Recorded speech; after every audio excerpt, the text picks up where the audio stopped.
ஏமா எருமையில இருந்து வர்றப்போ இந்த உடம்பு நம்மளால தூக்கிட்டு போக முடியுதா? இந்த உடம்பு தூக்கிட்டு போக முடியாது. இதே வாடகை கூடுத, வாடகை வீட்டுல இருக்கிறன்னு ஒண்ணும் கவலைப்படாத சாமி. எண்ணி எண்ணி சம்பாதிக்கிறாங்க தெரியுமா? அது எதுக்கு தெரியுமா?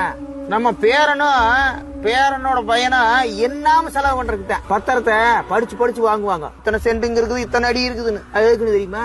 நீ படிச்சு படிச்சு வாங்குற பத்திரத்தை உன் பேரனும் அவன் பேரனும் படிக்காம விக்கிறதுதான். ரிஜிஸ்டர் ஆபீஸ் போய் பாருங்க, சீக்கிரமா பணத்தை எப்ப கொடுப்பாங்கன்னு தான் பாப்பேன். விக்கிறவன் இப்ப நாம சம்பாதிக்கிறது எனக்கே சொந்தமா, இல்ல நீங்க சம்பாதிக்கிறது உங்களுக்கே சொந்தமா? கிடையாது.